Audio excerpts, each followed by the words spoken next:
إن الحمد لله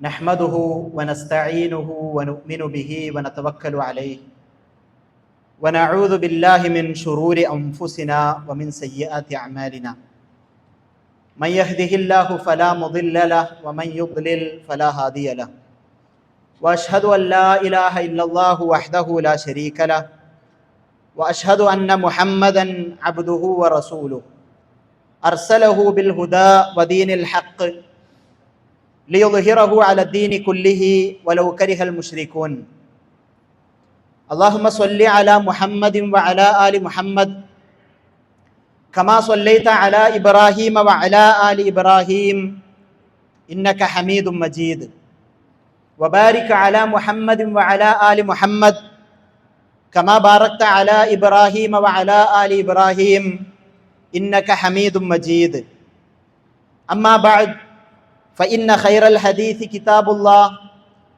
وخير الهدي هدي محمد صلى الله عليه وسلم وشر الأمور محدثاتها وكل محدثة بدعة وكل بدعة ضلالة وكل ضلالة في النار يا أيها الذين آمنوا اتقوا الله حق تقاته ولا تموتن إلا وأنتم مسلمون يا أيها الذين آمنوا اتقوا الله وقولوا قولا سديدا يصلح لكم أعمالكم ويغفر لكم ذنوبكم ومن يطع الله ورسوله فقد فاز فوزا عظيما أعوذ بالله السميع العليم من الشيطان الرجيم قل إنني هداني ربي إلى صراط مستقيم دينا قيما ملة إبراهيم حنيفا وما كان من المشركين قل إن صلاتي ونسكي ومحياي ومماتي لله رب العالمين لا شريك له وبذلك أمرت وأنا أول المسلمين. ഏറെ ആദരണീയരായ വിശ്വാസിനികളെ, ജീവിതത്തിൻ്റെ രഹസ്യ പരസ്യ മേഖലകളിലെല്ലാം അള്ളാഹുവിനെ ഭയപ്പെട്ട് തഖ്വയോടുകൂടി ജീവിക്കണമെന്ന് ഉണർത്തുന്നു, വസിയ്യത്ത് ചെയ്യുന്നു. ലോകത്ത് അനേകായിരം പ്രവാചകന്മാർ കടന്നു വന്നിട്ടുണ്ട്. ആ പ്രവാചകന്മാർക്കെല്ലാം വ്യത്യസ്തമായ ശരീഅത്തുകൾ ഉണ്ടായിട്ടുണ്ട്, വ്യത്യസ്തമായ മതനിയമങ്ങൾ ഉണ്ടായിട്ടുണ്ട്. മൂസാ അലൈഹിസ്സലാമിൻ്റെ ഉമ്മത്തിനുള്ള നമസ്കാരങ്ങളുടെ എണ്ണമല്ല നമുക്കുള്ളത്. നോമ്പിൻ്റെ വിഷയത്തിൽ അതിന് വ്യത്യാസങ്ങൾ ഉണ്ടായിട്ടുണ്ട്. പല ശരീഅത്തുകളിൽ ആദം അലൈഹിസ്സലാമിൻ്റെ കാലഘട്ടത്തിൽ മക്കൾ തന്നെ പരസ്പരം അങ്ങോട്ടും ഇങ്ങോട്ടും വിവാഹം കഴിക്കുന്ന സമ്പ്രദായങ്ങൾ ഉണ്ടായിട്ടുണ്ട്. ഇങ്ങനെ ഓരോ സമുദായങ്ങൾക്കും അവരുടേതായ ശരീഅത്ത് കാലത്തിനനുസൃതമായ രീതിയിൽ ഉണ്ടായിട്ടുണ്ട്. ഇത് ഖുർആൻ തന്നെ നമ്മളോട് പ്രഖ്യാപിക്കുന്ന കാര്യമാണ്. വലികുല്ലിൻ ജഅൽനാ മിൻകും ശിർഅതൻ വമിൻഹാജ. നിങ്ങളിൽ നിന്നുള്ള ഓരോ സമൂഹങ്ങൾക്കും, ഓരോ കഴിഞ്ഞുപോയ സമുദായങ്ങൾക്കും അവരുടേതായ ശിർഅത്ത്, ശരീഅത്ത് ഉണ്ടായിട്ടുണ്ട്. അതുപോലെ തന്നെ മൻഹജും ഉണ്ടായിട്ടുണ്ട് എന്ന് ഖുർആൻ പറയാണ്. എന്നിട്ട് അള്ളാഹു പറയുന്നു, വലൗ ഷാ അല്ലാഹു ലജഅലകും ഉമ്മതൻ വാഹിദ. അള്ളാഹു ഉദ്ദേശിച്ചിരുന്നതെങ്കിൽ ആദം അലൈഹിസ്സലാം മുതൽ അന്തിമ പ്രവാചകൻ മുഹമ്മദുൻ സ്വല്ലല്ലാഹു അലൈഹി വസല്ലമ വരെ ഒരേ ശരീഅത്തും ഒരേ മൻഹജും ഉണ്ടാകുമായിരുന്നു. പക്ഷെ അള്ളാഹു അത് ഉദ്ദേശിച്ചിട്ടില്ല. അപ്പോ നമ്മൾ പറയുന്നത്, കഴിഞ്ഞുപോയ സമുദായങ്ങളിൽ ഈ ശരീഅത്തിന്റെ വിഷയത്തിൽ പല മാറ്റങ്ങളും ഉണ്ടായിട്ടുണ്ട്. എന്നാൽ ആദം അലൈഹിസ്സലാം മുതൽ ഇങ്ങ് മുഹമ്മദുൻ സ്വല്ലല്ലാഹു അലൈഹി വസല്ലമയുടെ ഉമ്മത്ത് വരെ ഒരു മാറ്റവുമില്ലാതെ നിലനിൽക്കുന്ന ഒരു കാര്യം അല്ലാഹു സുബ്ഹാനഹു വ തആല വളരെ കൃത്യമായും നമ്മളോട് പറയുന്നു. അത് അന്ന് മുതൽ ഇന്ന് വരെ ഒരു മാറ്റവും, കടന്നു വന്ന പ്രവാചകന്മാർ അഖിലവും ഒരേ കാര്യത്തിലേക്ക് ജനങ്ങളെ വ്യത്യസ്തതകളില്ലാതെ പ്രബോധനം നടത്തിയിട്ടുണ്ട്. വലഖദ് ബഅസ്നാ ഫീ കുല്ലി ഉമ്മത്തിർ റസൂല, എല്ലാ സമുദായങ്ങളിലേക്കും പ്രവാചകന്മാർ നിയോഗിതരായിട്ടുണ്ട്. അനിഅ്ബുദുല്ലാഹ്, അവരെല്ലാവരും ജനങ്ങളെ ക്ഷണിച്ചത് അള്ളാഹുവിനെ മാത്രം ഇബാദത്ത് ചെയ്യുക എന്നുള്ളതിലേക്കാണ്. വജ്തനിബുത് താഗൂത്ത്, അതുപോലെ തന്നെ ദുർമൂർത്തികളെ ഉപേക്ഷിക്കുക എന്നതിലേക്കാണ്. അള്ളാഹു അല്ലാതെ വിളിച്ചു പ്രാർത്ഥിക്കപ്പെടുന്നതെല്ലാം ദുർമൂർത്തികളാണ്, അതെല്ലാം പിശാചിനുള്ള ആരാധനയാണ്. ആ പ്രഖ്യാപനം ലോകത്തുൾ കടന്നു വന്ന അഖില പ്രവാചകന്മാരും ലോകത്തോട് പറഞ്ഞിട്ടുള്ള പ്രഖ്യാപനമാണ്. വലഖദ് ഊഹിയ ഇലൈക് വഇലല്ലദീന മിൻ ഖബ്ലിക്, അല്ലയോ പ്രവാചകരെ, താങ്കൾക്കിതാ വഹ്യ് നൽകിയിരിക്കുന്നു. താങ്കൾക്ക് മാത്രമല്ല, താങ്കൾക്ക് മുന്നേ കടന്നുപോയ പ്രവാചകന്മാർക്കും വഹ്യ് നൽകിയിരിക്കുന്നു. അതെന്താ? ലഇൻ അശ്റക്ത ലയഹ്ബതന്ന അമലുക്, നീ ശിർക്ക് ചെയ്താൽ, നിങ്ങൾ ശിർക്ക് ചെയ്താൽ നിങ്ങളുടെ അമലുകൾ മുഴുവൻ പൊളിഞ്ഞു പോകും. വലതകൂനന്ന മിനൽ ഖാസിരീൻ, നിങ്ങൾ നഷ്ടക്കാരിൽ പെട്ടുപോകും. ബലില്ലാഹ ഫഅബ്ദ് വകും മിനശ് ശാകിരീൻ, അതുകൊണ്ട് തന്നെ അല്ലാഹുവെ മാത്രം ആരാധിക്കുക, അങ്ങനെ നന്ദിയുള്ളവരുടെ കൂട്ടത്തിൽ നിങ്ങൾ ഉൾപ്പെടുക. ഈ പ്രഖ്യാപനം ആദം അലൈഹിസ്സലാം മുതൽ മുഹമ്മദി ഉമ്മത്ത് വരെയുള്ള കാലഘട്ടത്തിൽ ഇവിടെയും ഒരു മാറ്റവുമില്ലാതെ നിലനിൽക്കുന്ന തൗഹീദിന്റെ വിളംബരം, ശിർക്കിനെതിരെയുള്ള ജാഗ്രത, ഇതിലൊരു മാറ്റവുമില്ല എന്നതാണ് ഖുർആൻ അടിവരയിടുന്നത്. ലാ ഇലാഹ ഇല്ലല്ലാഹ്, ലാ ഇലാഹ ഇല്ലല്ലാഹ്, ഒരു ആരാധ്യനുമില്ല അല്ലാഹു അല്ലാതെ എന്ന പ്രഖ്യാപനം. അതാണല്ലോ ഒരാൾ വിശ്വാസിയാകുവാനുള്ള മാനദണ്ഡം. സ്വർഗത്തിന്റെ താക്കോൽ എന്നൊക്കെ നമ്മൾ പറയാറുണ്ട് ആലങ്കാരികമായി. എന്നാൽ അതിന്റെ അർത്ഥം എന്താണ് എന്നത് പണ്ഡിതന്മാർ വിശദീകരിച്ചുകൊണ്ട് പറഞ്ഞു തരാണ്. ലാ മഅബൂദ ബിഹഖ്ഖിൻ ഇല്ലല്ലാഹ്, യഥാർത്ഥത്തിലുള്ള ആരാധനകൾക്ക് അർഹനായി അല്ലാഹു അല്ലാതെ ഇല്ല എന്നതാണ് ലാ ഇലാഹ ഇല്ലല്ലാഹ് എന്നതിന്റെ അർത്ഥം. ലാ മഅബൂദ ബിഹഖ്ഖിൻ ഇല്ലല്ലാഹ്, അല്ലാഹു അല്ലാതെ ആരാധനകൾക്ക് അർഹനായി മറ്റാരുമില്ല എന്നതാണ് ആ പ്രഖ്യാപനം. എന്താണ് ഈ ആരാധന? എന്താണ് ഈ ആരാധന? നമസ്കാരം ആരാധനയാണ്, നോമ്പ് ആരാധനയാണ്, ഹജ്ജും നേർച്ചയും ബലിയും ഖുർആൻ പാരായണവും സകാത്തും സ്വതഖയുമെല്ലാം ആരാധനയാണ്. അതുപോലെ തന്നെ ആരാധനയായിട്ടുള്ള ഒരു കാര്യമാണ് അദ്ദുആ, പ്രാർത്ഥന. നമസ്കാരം അള്ളാഹുവിന് വേണ്ടി അല്ലാതെ നൽകാൻ പാടില്ല. നോമ്പും സക്കാത്തും ഹജ്ജും ഖുർആൻ പാരായണവും ഒന്നും അള്ളാഹുവിന് വേണ്ടി അല്ലാതെ സമർപ്പിക്കുവാൻ പാടില്ല. നേർച്ച അള്ളാഹുവിന് വേണ്ടി അല്ലാതിരിക്കുവാൻ പാടില്ല. അതുപോലെ തന്നെ പ്രാർത്ഥനയും അത് ആരാധനയാണ്. ദുആ അത് ആരാധനയാണ്, അത് അള്ളാഹുവിന് മാത്രമേ നൽകാൻ പാടുള്ളൂ. അദ്ദുആഉ ഹുവൽ ഇബാദ. നമ്മൾ പറഞ്ഞു നോമ്പും സക്കാത്തും ഹജ്ജും എല്ലാം ആരാധനയാണ്. പക്ഷെ മുഹമ്മദ് സല്ലല്ലാഹു അലൈഹി വസല്ലം പറയാണ് അദ്ദുആഉ ഹുവൽ ഇബാദ. ദുആ അതാണ് ആരാധന. മറ്റതൊന്നും ആരാധനയല്ലേ? തീർച്ചയായിട്ടുമാണ്. പക്ഷെ ദുആ അത് ആരാധനയുടെ മജ്ജയാണ് എന്ന് വളരെ ഗൗരവത്തോടു കൂടി റസൂൽ സല്ലല്ലാഹു അലൈഹി വസല്ലമ പറയുകയാണ്. എന്നിട്ട് അള്ളാഹു ഇറക്കിയ ഒരായത്ത് റസൂൽ സല്ലല്ലാഹു അലൈഹി വസല്ലമ പറഞ്ഞു, വഖാല റബ്ബുക്കും ഉദ്ഉനി അസ്തജിബ് ലക്കും. ഇതാ നിങ്ങളുടെ റബ്ബ് വിളംബരം ചെയ്തിരിക്കുന്നു, നിങ്ങൾ എന്നോട് പ്രാർത്ഥിക്കുക, നിങ്ങൾ എന്നോട് ചോദിക്കുക, ഞാൻ നിങ്ങൾക്ക് ഉത്തരം നൽകാം എന്നുള്ളത്. ഇത് വളരെ കണിശമായും നമ്മൾ മുസ്ലിം ഉമ്മത്ത് മനസ്സിലാക്കേണ്ടുന്ന ഒരു വിഷയമാണ്. 14 വർഷങ്ങൾക്ക് മുൻപ് നിലച്ചുപോയ കൊണ്ടോട്ടി നേർച്ച കഴിഞ്ഞ ആഴ്ചയിൽ പുനർജനിച്ചത് നിങ്ങൾ കേട്ടിരുന്നോ? ഇവിടെ അതിന്റെ ബാനറിൽ, അവർ കൊണ്ടുപോകുന്ന ബാനറിൽ മുഹമ്മദ്, അലി, ഫാത്തിമ, ഹസൻ, ഹുസൈൻ എന്ന് എഴുതി വെച്ചത് നമ്മൾ ശ്രദ്ധിച്ചിരുന്നോ? ഇത് വളരെ ഗൗരവത്തോടു കൂടി നമ്മൾ തിരിച്ചറിയേണ്ട, നമ്മളുടെ ദഅവത്തിന്റെ വിഷയത്തിൽ ഗൗരവമായി ഉണർന്നെഴുന്നേൽക്കേണ്ടുന്ന ഒരു വിഷയം തന്നെയാണ്. അങ്ങ് കൊണ്ടോട്ടിയിൽ നടക്കുന്ന ഒരു കാര്യമല്ല എന്ന് പറഞ്ഞുകൊണ്ട് നമ്മൾ തട്ടിക്കളയേണ്ടുന്ന ഒന്നല്ല. ലീ ഖംസത്തുൻ ഉത്ഫി ബിഹാ ഹർറൽ വബാഇൽ ഹാത്തിമ അൽ മുസ്തഫ വൽ മുർത്തള വബ്നാഹുമാ വൽ ഫാത്തിമ. അല്ലാഹു പറയുന്നതായിട്ട് ഈ മാലയുടെയും മൗലൂദിന്റെയും ഒക്കെ ഗ്രന്ഥങ്ങളിൽ എഴുതി വെക്കുകയാണ്. എനിക്ക് 5 ആളുകളുണ്ട്, എനിക്ക് 5 എണ്ണമുണ്ട്. അതുകൊണ്ട് ഞാൻ വലിയ പ്ലേഗ് പോലെയുള്ള, വസൂരി പോലെയുള്ള പകർച്ചവ്യാധികളെ കെടുത്തിക്കളയും. അൽ മുസ്തഫ, ഒന്ന് മുഹമ്മദ് സല്ലല്ലാഹു അലൈഹി വസല്ലമയാണ്, മറ്റൊന്ന് മുർത്തളയാണ്, അലി റളിയല്ലാഹു അൻഹു ആണ്. വബ്നാഹുമ, അവരുടെ മക്കളായ ഹസനും ഹുസൈനുമാണ്. വൽ ഫാത്തിമ, ഫാത്തിമയാണ്. ഇത് മുൻപ് കേരളത്തിലെ വല്യമ്മമാർ അവർക്ക് അസുഖങ്ങൾ ഉണ്ടാകുമ്പോ വസൂരിയും കോളറയും ഒക്കെ പടർന്നു പിടിക്കുന്ന സമയത്ത് അന്ന് കേരളത്തിലെ ഉമ്മമാർ പാടിയിരുന്നത്, അതിൽ നിന്ന് അവർ രക്ഷപ്പെടാൻ വേണ്ടി പാടിയിരുന്നത് അൽ മുസ്തഫ വൽ മുർത്തദ വബ്നാഹുമാ വൽ ഫാത്തിമ എന്നുള്ള ഈ വരികളായിരുന്നു. ഇതാരുടേതാണ്?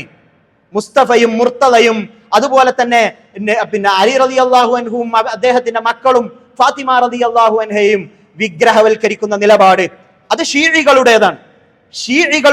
ഷീഇകൾ എന്നത് നമ്മൾ വളരെ ഗൗരവത്തോടു കൂടി മനസ്സിലാക്കുന്ന, നമ്മൾ അകറ്റി നിർത്തുന്ന ഒരു വിഭാഗം തന്നെയാണ്. 18-ാം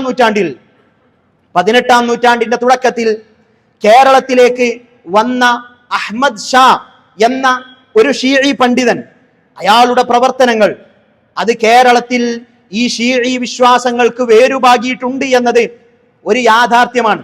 സുന്നി എന്ന പേരിൽ അഹ്ലുസുന്നയുടെ ആളാണ് എന്ന അഹ്ലുസുന്നയുടെ കുപ്പായം ധരിച്ചുകൊണ്ട് മലബാറിലെ പാമര മുസ്ലിങ്ങളുടെ ഇടയിലേക്ക് കടന്നു വന്ന് ഷിർക്കിന്റെ വിഷവിത്തുകൾ പാകിപ്പോയ ഒരു മനുഷ്യൻ അന്ന് മലബാറിലെ മുസ്ലിം പണ്ഡിത നേതൃത്വമായി അറിയപ്പെട്ടിരുന്നത് പൊന്നാനിയിലെ മഖ്ദൂം പാരമ്പര്യത്തിലുള്ള പണ്ഡിതന്മാരായിരുന്നു. അവിടേക്കാണ് കൊണ്ടോട്ടിത്തങ്ങന്മാർ അപ്രമാദിത്യവുമായി കടന്നു വരുന്നത്. അവരാണ് ആദ്യമായി കേരളത്തിൽ ഖബർ കെട്ടിപ്പൊക്കിയത്, അതിനു മുന്നിൽ നേർച്ചകൾ, അതുപോലെ തന്നെ ആചാരങ്ങൾ, വഴിപാടുകൾ ഇത് മുഴുവൻ കൊണ്ടുവന്നത്. ഈ ബോംബെയിൽ നിന്നും കടന്നു വന്ന ഷീഇ പാരമ്പര്യമുള്ള തങ്ങന്മാർ എന്ന പേരിൽ അറിയപ്പെട്ടിരുന്ന ഒരു വിഭാഗം, അവരാണ് ഈ ആരാധനകൾ ഇങ്ങോട്ട് കൊണ്ടുവന്നത്. അതുവരെ മഖ്ദൂമി പാരമ്പര്യത്തിലുള്ള പൊന്നാനിക്കൈക്കാർ എന്നറിയപ്പെടുന്ന ആളുകളിൽ ഷിർക്കിന്റെ അംശങ്ങൾ ഇല്ല എന്നല്ല ഞാൻ പറയുന്നത്, ഉണ്ടായിരുന്നു. അവരിൽ തസവ്വുഫ് ഉണ്ടായിരുന്നു. അവരിലെ സൂഫിസം എന്ന് പറയുന്നത് ആരാധനകളിൽ അതിരുകടക്കലായിരുന്നു. നമ്മൾ മനസ്സിലാക്കിയതാണ്, ആരാധനക്കൊരു പരിധിയുണ്ട്. അത് റസൂലും അല്ലാഹുവും പറഞ്ഞതാണ്. അതിന്റെ അപ്പുറത്തേക്ക് ആരാധനകളുടെ രീതികൾ പോവുക എന്നുള്ള തസവ്വുഫിന്റെ രീതി ഇസ്ലാമികമല്ല. അത് വളരെ കൃത്യമായും നമ്മൾ മനസ്സിലാക്കിയതാണ്. പക്ഷേ ഈ ബോംബെയിൽ നിന്നും വന്നെത്തിയ ഈ ആളുകൾ, അവർ ഇങ്ങോട്ട് കൊണ്ടുവന്ന ചില കാര്യങ്ങളുണ്ട്. അത് അനൽ ഹഖാണ്, വഹ്ദത്തുൽ വുജൂദാണ്. അനൽ ഹഖ് എന്ന് പറഞ്ഞാൽ ഞാനാണ് അല്ലാഹു എന്ന പ്രഖ്യാപനം. അൽ ഹഖ് അല്ലാഹു ആണ്. അബ്ദുൽ ഹഖ് എന്ന് നമ്മൾ പേരിടാറുണ്ട്. അനൽ ഹഖ്, ഞാനാണ് അല്ലാഹു എന്ന് പ്രഖ്യാപിക്കുന്ന അതിഗുരുതരമായ വിശ്വാസങ്ങൾ, അല്ലാഹുവിനെ സ്നേഹിച്ചും അന്വേഷിച്ചും അല്ലാഹുവും ഞാനും രണ്ടല്ല ഒന്നാണ് എന്ന് സൂഫി തിരിച്ചറിയുന്നതാണ് അനൽ ഹഖ് എന്ന് പറയുന്നത്. നമുക്കറിയാം, കടൽ വെള്ളത്തിൽ ഉപ്പുണ്ട്, പക്ഷെ കടൽ വെള്ളവും ഉപ്പും വെവ്വേറെയല്ല. അതുപോലെ പറഞ്ഞുകൊണ്ട് അല്ലാഹുവും അടിമയും ഒന്നായിത്തീരുന്ന അവസ്ഥ എന്ന നിലപാട്. അൽ ഇൻസാനുൽ കാമിൽ എന്നാണ് അവർ പറയാ. അൽ ഇൻസാനുൽ കാമിൽ എന്ന് പറഞ്ഞാൽ എന്താ? പൂർണ്ണനായ മനുഷ്യൻ. എന്താണ് പൂർണ്ണനായ മനുഷ്യൻ എന്നതുകൊണ്ട് അവരുദ്ദേശിക്കുന്നത് അൽ ഇൻസാനുൽ കാമിൽ എന്ന് പറഞ്ഞാൽ അള്ളാഹുവിനെ അന്വേഷിച്ച് അവസാനം ഞാൻ തന്നെയാണ് അള്ളാഹു എന്ന് തിരിച്ചറിയുന്നവൻ, ഞാൻ അള്ളാഹുവിന്റെ ഭൂമിയിലുള്ള അവതാരമാണ് എന്ന് മനസ്സിലാക്കുന്നവൻ, യഥാർത്ഥത്തിൽ അള്ളാഹുവിന്റെ അവതാരമായി ഭൂമിയിലേക്ക് വന്നവൻ, അവനെക്കുറിച്ചാണ് അൽ ഇൻസാനുൽ കാമിൽ എന്ന് പറയുന്നത്. ഹല്ലാജ് എന്നറിയപ്പെട്ട ഹുസൈൻ ഇബ്നു മൻസൂർ അൽ ഹല്ലാജ് എന്നറിയപ്പെട്ട ഒരു മനുഷ്യൻ, അയാളാണ് ഇങ്ങനെയുള്ള വാദങ്ങൾ ലോകത്തിന്റെ മുന്നിലേക്ക് പരസ്യമായി കൊണ്ടുവരുന്നത്. അയാളുടെ ഒരു കവിതയുണ്ട്, റഅയ്തു റബ്ബി ബിഐനി ഖൽബി, ഞാൻ എൻ്റെ ഹൃദയത്തിന്റെ കണ്ണുകൊണ്ട് അല്ലാഹുവിനെ കണ്ടു. ഫഖുൽതു മൻ അൻത, ഞാൻ അല്ലാഹുവിനോട് ചോദിച്ചു, അല്ലാഹുവേ നീ ആരാണ്? ഖാല അൻത, അത് നീ തന്നെയാണ് അല്ലാഹു എന്ന് എന്നോട് പറഞ്ഞു വന്ന അനൽ ഹഖിന്റെ ഒരു മനുഷ്യൻ അല്ലാഹുവിനെ തേടിപ്പോയി അവസാനം അവന്റെ അള്ളാഹുവിനോടുള്ള ഹുബ്ബ് കാരണം അള്ളാഹുവായി മാറുന്ന അവസ്ഥ. ഇതത്ര ഗൗരവപ്പെട്ടതാണ്. ഇതാണ് കൊണ്ടോട്ടി പാരമ്പര്യത്തിൽ കൊണ്ടോട്ടി കൈക്കാരെന്ന് പറഞ്ഞുകൊണ്ട് കേരളത്തിലേക്ക് കൊണ്ടുവന്നത്. അവരാണ് ഖബറാരാധന കൊണ്ടുവന്നത്. അവരാണ് ഇങ്ങനെയുള്ള ആശയങ്ങളെ നമ്മളുടെ മലബാറിന്റെ മണ്ണിൽ വിത്തുവാകിയത്. ആ ആശയധാര ഇവിടെ സജീവമാകുന്നു. അവരുടെ പഴകിപ്പോയ, മണ്ണടിഞ്ഞുപോയ അവരുടെ സംസ്കാരങ്ങളെ ഉയർത്തെഴുന്നേൽപ്പിക്കുന്നു. ഇവിടെ മലയാളത്തിൽ ഇവരുടെ സ്വാധീനത്താൽ ഇങ്ങനെയുള്ള മലയാളത്തിലുള്ള പാട്ടുകൾ ഉണ്ടായി. ഞാൻ ഈ പറയുന്നത് ശ്രദ്ധിക്കണം. ഇവിടെയുള്ള മുതിർന്നവരായ ആളുകൾ ഒരുപക്ഷെ ഇതിനെ അത്ര ഗൗരവത്തോടു കൂടി കണ്ടിട്ടുണ്ടാവുകയില്ല. എന്നാൽ ഈ ചെറുപ്പം, ഈ ചെറിയ തലമുറ ഈ പാട്ടുകൾ ആസ്വദിക്കുന്നുണ്ട്. ഈ പാട്ടുകൾ ആസ്വദിക്കുക മാത്രമല്ല, അതിന്റെ ആശയങ്ങൾ നമ്മളുടെ മക്കളുടെ മനസ്സുകളിലേക്ക് കടന്നു വരുന്നുണ്ട് എന്ന ജാഗ്രത നിങ്ങൾ തിരിച്ചറിഞ്ഞിട്ടുണ്ടോ? വളരെ ഗൗരവത്തോടു കൂടി നമ്മൾ മനസ്സിലാക്കേണ്ടതാണ്. കേരളത്തിൽ വളരെ സജീവമായി ഒരു സൂഫി പാട്ടുകാരന്റെ പാട്ട് സജീവമായി, ഭ്രാന്തായാൽ എന്ന് തുടങ്ങുന്ന ഒരു പാട്ട്, അത് കേരളത്തിലെ ചെറുപ്പത്തിന്റെ മനസ്സുകളിലേക്ക് ഉണ്ടാക്കിയ അതിന്റെ താല്പര്യം വല്ലാത്തതാണ്. അവരതിനെ ആസ്വദിക്കാൻ തുടങ്ങി. അത് സൂഫി സംഗീതത്തിന്റെ ആശയങ്ങളാണ്. ഈ തരത്തിലുള്ള ആശയങ്ങൾ പിന്നീട് വളരെ പോപ്പുലറായി തുടങ്ങി. നമ്മളുടെ രാഷ്ട്രീയ സദസ്സുകളിൽ, മതസദസ്സുകളിൽ തുടങ്ങിയുള്ള കല്യാണ വേദികളിൽ പോലും ഇത്തരം പാട്ടുകൾ പാടിപ്പറയാനുള്ള ആളുകൾ ഉണ്ടായി. അവരവരുടെ ആശയങ്ങൾ പറയാൻ തുടങ്ങി. എന്താ അവർ പാടുന്നത്?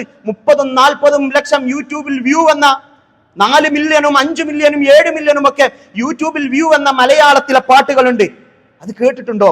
പലരും ഞമ്മളെ മക്കാറാക്കണ്, പറയും ഞാൻ ആ ഹക്ക്. പലരും എന്നെ മക്കാറാക്കുന്നുണ്ട്, പക്ഷെ ഞാൻ ആ ഹക്ക് പറയും. എന്താണ് ആ ഹക്ക്? അത് അൽ ഹക്ക് എന്നുള്ളതാണ്, അനൽ ഹക്ക് എന്നാണ്. ആളുകൾ എന്നെ കളിയാക്കണ കണ്ട്, പക്ഷെ ഞാനാണ് അള്ളാഹു എന്നത് ഞാൻ പറയും. പലരും ഞമ്മളെ പിരാന്തനാക്കണ്, തുടരും ഞാൻ ഈ പോക്ക്. പലരും എന്നെ പിരാന്തന എന്നൊക്കെ പറയുന്നുണ്ട്, പക്ഷെ എങ്കിലും ഈ പോക്ക് ഞാൻ പോകും. പട്ടാപ്പകല് ചൂട്ടും മിന്നിച്ച് മനുഷ്യനെ തേടി നടന്നു. ഞാൻ ആ മനുഷ്യനെ തേടി നടന്നു. ഈ ദുനിയാവൊക്കെ നടന്നു, പക്ഷേ മനുഷ്യനെ കണ്ടില്ല. നമ്മൾ വിചാരിച്ചത് ഒരു സാധാരണ പാട്ടാണ്. നല്ല ഏത് മനുഷ്യനെയാണ് അയാൾ തേടിയത്? ഈ പൊന്നാനിക്കായിലുള്ള ഒരാൾ രചിച്ച ഒരു രചനയാണിത്. ഇതിൽ മനുഷ്യനെ തേടി നടന്നു എന്ന് പറയുന്നത് അൽ ഇൻസാനുൽ കാമിലിനെയാണ്. അൽ ഇൻസാനുൽ കാമിലിനെ തേടിക്കൊണ്ട് പട്ടാപകല് ചൂട്ടും കത്തിച്ചു നടന്നുവെന്ന്. പൂർണ്ണനായ മനുഷ്യൻ അള്ളാഹുവിന്റെ അവതാരത്തെ തേടി നടന്നുവെന്ന്. ഇത് നമ്മളുടെ കല്യാണ പന്തലുകളിൽ, നമ്മളുടെ രാഷ്ട്രീയ വേദികളിൽ, നമ്മളുടെ മതസദസ്സുകളിൽ പാടപ്പെടുന്നുണ്ട്. നമ്മളുടെ മക്കൾ ഇത് കേൾക്കുന്നുണ്ട്. ആ പാടുന്ന ഈ സൂഫി ഇശലുകളുമായി വരുന്ന ആളുകൾ ഇതിനെ വിശദീകരിക്കുന്നുണ്ട്. ഇത് നമ്മളുടെ ചെറുപ്പത്തിലേക്ക് ചെറുതല്ലാത്ത രീതിയിൽ ശക്തമായ സ്വാധീനം ഉണ്ടാക്കുന്ന ഒരവസ്ഥയിലാണ് നമ്മൾ ഉള്ളത് എന്നത് നമ്മൾ മനസ്സിലാക്കേണ്ടതുണ്ട്. നമ്മളൊക്കെ പലപ്പോഴും കേൾക്കുന്ന ഒരു കഥയുണ്ട്. ചിലപ്പോൾ നമ്മൾ അതിന്റെ ഗൗരവം ഉൾക്കൊണ്ടിട്ടുണ്ടാവില്ല. പ്രവാചകന്മാരും ഔലിയാക്കളും ഒക്കെ അള്ളാഹുവിന്റെ നൂറാണ് എന്ന് പറയുന്ന ഒരു കഥ. ആദ്യം പടക്കപ്പെട്ടത് അള്ളാന്റെ റസൂലിന്റെ നൂറാണ് എന്ന് തുടങ്ങുന്ന ഒരു കഥ. അതൊരു പാട്ടായിക്കൊണ്ട് നമ്മളുടെ നാട്ടിൽ നിലനിൽക്കുന്നുണ്ട്. അത് സൂഫി ഈരടിയായിക്കൊണ്ട് ഇവിടെയുണ്ട്. ആദി ഒളിവായി, അതു താൻ വെളിവായി. ആദി എന്ന് ഉദ്ദേശിക്കുന്നത് അള്ളാഹുവിനാണ്. അള്ളാഹുവിന്റെ പ്രകാശം അത് വന്നു, അത് വെളിവായി, അത് പിന്നെ ആദമായി വന്നു. എന്താ പറഞ്ഞത്? ആദം നബി അള്ളയായിട്ട് ഈ ദുനിയാവിലേക്ക് വന്നു എന്ന്. പിന്നെയോ അത് വന്നു വെളിവായി, അംബിയ ഔലിയയായി വന്ന് അത് തന്നെ അവസാനം മക്കത്തു വന്നു. പിന്നീട് പ്രവാചകന്മാരായി വന്നു, ഔലിയാക്കന്മാരായി വന്നു. ആ അള്ളാഹുവിന്റെ പ്രകാശം ഒക്കെ അല്ല തന്നെയാണ്. അവസാനം മക്കത്തു വന്നതും അതു തന്നെയാണ് എന്ന് പറഞ്ഞാൽ റസൂൽ സല്ലല്ലാഹു അലൈഹി വസല്ലമ അള്ളാഹുവിന്റെ അവതാര പുരുഷനാണ് എന്ന് പറഞ്ഞു വെക്കുന്ന വളരെ ഗൗരവമുള്ള കുഫറിന്റെ, ഷിർക്കിന്റെ ഈ പാട്ടുകൾ, ഈ ഈരടികൾ നമ്മളുടെ നാടുകളിൽ പാടപ്പെടുന്നുണ്ട്. എത്ര ഗൗരവമാണ്! ഇതല്ലേ ഫറോവ പറഞ്ഞത്? ഫഹശറ ഫനാദ. അയാളുടെ ആൾക്കാരെ മുഴുവൻ ഒരുമിച്ച് കൂട്ടി. എന്നിട്ട് അയാൾ പറഞ്ഞു, അന റബ്ബു ഫഖാല അന റബ്ബുകുമുൽ അഅല. ഞാൻ തന്നെയാണ് ഉന്നതനായ രക്ഷിതാവ് എന്ന്. ചെങ്കടലിൽ മുക്കി നശിപ്പിക്കപ്പെട്ട അഹങ്കാരിയായ, ധിക്കാരിയായ, അക്രമിയായ, കരുണയറിയാത്ത ആ മനുഷ്യൻ, അയാളെ നമ്മൾ ക്രൂരതയുടെ, അഹങ്കാരത്തിന്റെ, ശിർക്കിന്റെ ഉദാഹരണമായി പറയുന്നുണ്ട് എങ്കിൽ പാട്ടിന്റെ ഈരടികളായി ഇതേ വിശ്വാസം നമ്മളുടെ യുവതയുടെ മനസ്സിലേക്ക് വീണ്ടും തിരിച്ചു വരുന്നു എന്നത്, അത് കൊണ്ടോട്ടി നേർച്ചയായി പിന്നെയും നമ്മളിലേക്ക് കടന്നു വരുന്നു എന്നുള്ളത് ഗൗരവത്തോടു കൂടി നമ്മൾ മനസ്സിലാക്കേണ്ടത് തന്നെയാണ്. ഈ അവതാര പുരുഷന്മാരായിട്ട് പറയുന്ന ഈ കൊണ്ടോട്ടി തങ്ങന്മാർ ഓല് പറയണത് ഓല് പടച്ചോന്റെ അവതാരാണെന്നാണ്. അപ്പോ അവരെ മുന്നിൽ ആളുകളോട് സുജൂദ് ചെയ്യാൻ വേണ്ടി പറഞ്ഞു. എന്താ പ്രശ്നം? ഓൽക്ക് പ്രശ്നമല്ല അതിൽ. കാരണം എന്താ? അള്ളാന്റെ മുന്നിൽ ആ സുജൂദ് ചെയ്യേണ്ടത്. ഈ വന്നിരിക്കുന്ന ഇവരാരാണ്? ഇത് അള്ളാഹുവിന്റെ അവതാരങ്ങളാണ്. അതുകൊണ്ട് അവരുടെ മുന്നിൽ സുജൂദ് ചെയ്യുന്നത് ആർക്ക് വേണ്ടിയിട്ടാണ്? അള്ളാഹ്ക്ക് വേണ്ടിയിട്ടാണ്. ഓല് നിസ്കരിക്കേണ്ടതില്ല. കാരണം എന്താ? ഓല അള്ളയാണ് എന്നാണ് ഓല് വിചാരിക്കുന്നത്. അള്ളാഹുവിന് വേണ്ടി നിസ്കരിക്കേണ്ടതില്ല. നഊദു ബില്ലാഹ് വല്ലാഹുൽ മുസ്തആൻ. ഗൗരവമുള്ള വാക്കുകൾ തന്നെയാണ്. ഇതിനെതിരെ അന്ന് ഇവിടെ ഉണ്ടായിരുന്ന പൊന്നാനിക്കൈക്കാർ അറബിയിലുള്ള കവിതകളിലൂടെ ചെറുത്തു നിൽക്കാൻ ശ്രമിച്ചിട്ടുണ്ട്. ഹറാമുൻ സുജൂദുൽ ഖൽഖി ലിൽ ഖൽഖി യക്ഫുറു.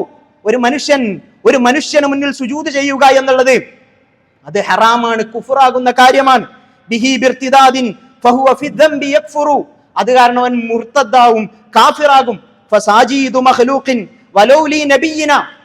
ഫസാജീദു മഖ്ലൂഖിൻ, ഒരു മഖ്ലൂഖിന് സുജൂദ് ചെയ്യുക എന്നുള്ളത്, വലൗലി നബിയിന, അത് നബിക്ക് മുന്നിലായിരുന്നാലും, ഇലാ കഅബത്തിൻ, അത് കഅബക്ക് വേണ്ടിയായിരുന്നാലും, യഅസി ബിഹി വയക്ഫുറു, അത് കാരണം അവൻ ചെയ്യുന്നത് അക്രമമാണ്, അനുസരണക്കേടാണ്, കുഫ്റാണ് എന്ന് നമ്മളെ നാട്ടിലെ അന്നുണ്ടായിരുന്ന പൊന്നാനിക്കൈക്കാരായ പണ്ഡിതന്മാർ പാടിപ്പറഞ്ഞുകൊണ്ട് ജനങ്ങളെ ഉത്ബോധിപ്പിക്കുവാൻ വേണ്ടി ശ്രമിച്ചിട്ടുണ്ട്. ഖേദകരമെന്ന് പറയട്ടെ, ഈ പൊന്നാനിക്കൈയെ കൊണ്ടോട്ടിക്കൈ അതിജയിക്കുകയും ഇങ്ങനെയുള്ള ഖബർ ആരാധനയും ശിർക്കൻ വിശ്വാസങ്ങളും ഖബർ പൂജയും തുടങ്ങിയുള്ള തെറ്റായ ആശയധാരകളും നമ്മളുടെ നാട്ടിലേക്ക് കടന്നു വന്നു എന്നുള്ളതാണ് നമ്മൾ മനസ്സിലാക്കേണ്ടത്. ഇവിടെ നമുക്ക് ഉത്തരവാദിത്തമുണ്ട്. ഈ രീതിയിലെല്ലാം പാട്ടിന്റെ വരികളായിക്കൊണ്ട് മറ്റു രീതിയിലെല്ലാം ഈ സൂഫിസം, പച്ചശിർക്കിന്റെയും കുഫറിന്റെയും ആശയധാര നമ്മളിലേക്ക് കടന്നു വരാൻ, നമ്മളുടെ ചെറുപ്പത്തിന്റെ വിശ്വാസത്തെ തകർക്കാൻ ശ്രമിച്ചു കൊണ്ടിരിക്കുന്ന സമയത്ത് നമുക്ക് നിലപാടെടുക്കുവാൻ സാധിക്കേണ്ടതുണ്ട്. ത്വരീഖത്ത് എന്ന് പറഞ്ഞുകൊണ്ട് നമ്മളുടെ നാട്ടിലെ ആളുകൾക്കിടയിൽ കടന്നുകൂടിയിട്ടുള്ളതെല്ലാം ഈ വിശ്വാസമാണ്, അനൽ ഹഖ് എന്ന വിശ്വാസമാണ്. ഇവർ ഈ ത്വരീഖത്തിന്റെ ശൈഖുമാരെന്ന് പറയുന്നവരൊക്കെ അള്ളാഹുവിന്റെ അവതാരങ്ങളായിട്ട് അവർ വിചാരിക്കുന്നവരാണ്. അവർ റസൂൽ സല്ലല്ലാഹു അലൈഹി വസല്ലമ പറഞ്ഞു തന്ന മാതൃകയെ അല്ല സ്വീകരിക്കുന്നത്. അവർ വിറുദ് എന്ന പേരിൽ അവർക്ക് അവരുടേതായ ദിക്റുകളും ദുആകളും ആചാരങ്ങളും അനുഷ്ഠാനങ്ങളുമാണ്. അത് രഹസ്യമാണ്. അത് ജനങ്ങൾക്ക് മുന്നിൽ അവർ ഉറക്കെ പറയാൻ തയ്യാറാകാത്ത കാര്യമാണ്. ഈ ത്വരീഖത്തുകൾ ഇവിടെയാണ് നമ്മൾ മനസ്സിലാക്കേണ്ടത്. ഒരിക്കൽ റസൂൽ സല്ലല്ലാഹു അലൈഹി വസല്ലമ മണലിൽ ഒരു വര വരച്ചിട്ട് റസൂൽ സല്ലല്ലാഹു അലൈഹി വസല്ലമ പറഞ്ഞു, ഹാദാ സബീലുല്ലാഹി മുസ്തഖീമ, ഇതാണ് അള്ളാഹുവിന്റെ നേരായ മാർഗം എന്ന് പറയുന്നത്. സുമ്മ ഖത്ത അൻ യമീനിഹി വശിമാലിഹി, പിന്നെ അതിന്റെ വലതു ഭാഗത്തേക്കും ഇടതു ഭാഗത്തേക്കും ഒക്കെ റസൂൽ സല്ലല്ലാഹു അലൈഹി വസല്ലമ വരകൾ വരച്ചു. എന്നിട്ട് പറഞ്ഞു, ഈ വഴികളുണ്ടല്ലോ, ഈ നേരായ പാതയല്ലാത്ത ഈ ഇടത്തേക്കും വലത്തേക്കും ഒക്കെ തിരിഞ്ഞു പോകുന്ന വഴികൾ, ഈ ത്വരീഖത്തുകൾ, ഇതൊന്നും അള്ളാഹുവിന്റെ വഴിയല്ല, ഇതെല്ലാം ശൈത്വാന്റെ വഴികളാണ്, അവൻ അതിലേക്ക് ക്ഷണിച്ചുകൊണ്ടിരിക്കുന്നതാണ് എന്ന് പറഞ്ഞുകൊണ്ട് സൂറത്തുൽ അൻആമിലെ ഒരു ആയത്ത് റസൂൽ സല്ലല്ലാഹു അലൈഹി വസല്ലമ പാരായണം ചെയ്തു. വ അന്ന ഹാദാ സിറാത്തീ മുസ്തഖീമ, ഇതാണ് നേരായ പാത, നേരായ മാർഗം എന്ന് പറയുന്നത്. ഫത്തബിഊഹു, ഈ വഴിയെ നിങ്ങൾ സ്വീകരിക്കുക, ഖുർആനിന്റെയും ഹദീസിന്റെയും ആശയത്തെ സ്വീകരിക്കുന്ന നേരായ വഴി. വലാ തത്തബിഉ സുബുല, നിങ്ങൾ മറ്റു വഴികളെ സ്വീകരിക്കരുത്. ഫതഫറഖ ബികും അൻ സബീലി, നിങ്ങൾ അള്ളാഹുവിന്റെ വഴിയിൽ നിന്ന് വഴിതെറ്റിപ്പോകുമെന്ന് റസൂൽ സല്ലല്ലാഹു അലൈഹി വസല്ലമ നമ്മെ ഓർമ്മപ്പെടുത്തിയതാണ്. നമ്മൾ ഇബ്രാഹിം നബിയുടെ ചരിത്രം പറയുന്ന സന്ദർഭമാണ്. ഇബ്രാഹിം അലൈഹിസ്സലാം എന്ന മനുഷ്യൻ തൗഹീദിനു വേണ്ടി നിലകൊണ്ട അള്ളാഹുവിന്റെ പ്രവാചകനാണ്. ഖുൽ, നബിയെ പ്രഖ്യാപിക്കുക, ഇന്നനി ഹദാനി റബ്ബി ഇലാ സിറാത്തിൻ മുസ്തഖീം, എന്റെ റബ്ബ് എന്നെ നേരായ വഴിയിലേക്ക്, വക്രതകളേതുമില്ലാത്ത നേരായ വഴിയിലേക്ക് എനിക്ക് വഴി കാണിച്ചിരിക്കുന്നു. ദീനൻ ഖിയമൻ മില്ലത അബീകും മില്ലത ഇബ്രാഹിം ഹനീഫ, നേരായ പാത, ഋജുമാനസനായ ഇബ്രാഹിം അലൈഹിസ്സലാമിന്റെ നേരായ പാത. വമാ കാന മിനൽ മുശ്രിക്കീൻ, അദ്ദേഹം മുശ്രിക്കീങ്ങളിൽ പെട്ടവനായിരുന്നില്ല. ഖുൽ, നബിയെ പറയുക, ഇന്ന സ്വലാത്തി, എന്റെ നമസ്കാരം, വനുസുക്കി, എന്റെ ബലി, വമഹ്യായ, എന്റെ ജീവിതം, വമമാതി, എന്റെ മരണം, ലില്ലാഹി റബ്ബിൽ ആലമീൻ, ഇതെല്ലാം ലോകരക്ഷിതാവായ അള്ളാഹുവിനുള്ളതാണ്. ലാ ശരീക ലഹ്, അവൻ ഒരു പങ്കുകാരുമേ ഇല്ല. റസൂൽ സല്ലല്ലാഹു അലൈഹി വസല്ലമയും അലി റളിയല്ലാഹു അൻഹുവും ഫാത്തിമയും ഹസനും ഹുസൈനും റളിയല്ലാഹു അൻഹുമാ, അവരൊന്നും അള്ളാഹുവിന്റെ അവതാരങ്ങളല്ല, അള്ളാഹുവിന്റെ പങ്കുകാരല്ല. ലാ ശരീക ലഹ്, അവൻ ഒരു പങ്കുകാരുമില്ല. വബിദാലിക ഉമിർതു വഅന അവ്വലുൽ മുസ്ലിമീൻ, അതുകൊണ്ട് ഞാൻ മുസ്ലിമീങ്ങളിൽ ഒന്നാമനാകാൻ പ്രഖ്യാപിക്കപ്പെട്ടിരിക്കുന്നു എന്നത് പ്രഖ്യാപിക്കുക റസൂലേ എന്ന് അല്ലാഹു സുബ്ഹാനഹു വ തആല റസൂൽ സല്ലല്ലാഹു അലൈഹി വസല്ലമിനോട് പ്രഖ്യാപിക്കുവാൻ പറയുകയാണ്. അതാണ് മില്ലത്തു ഇബ്രാഹിം. അതിനുവേണ്ടി നിലകൊള്ളുക, അതിനെതിരെയുള്ള ശബ്ദങ്ങൾക്കെതിരെ പോരാടുക. അല്ലാഹു തൗഫീഖ് നൽകി അനുഗ്രഹിക്കുമാറാകട്ടെ.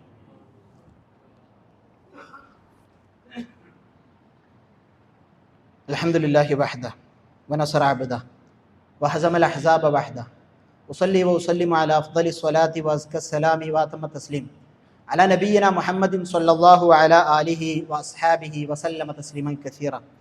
ഒരിക്കൽ കൂടി അള്ളാഹുവിനെ ഭയപ്പെട്ട് തഖ്വയോടുകൂടി ജീവിക്കണമെന്ന് ഉണർത്തുന്നു, വസിയത്ത് ചെയ്യുന്നു.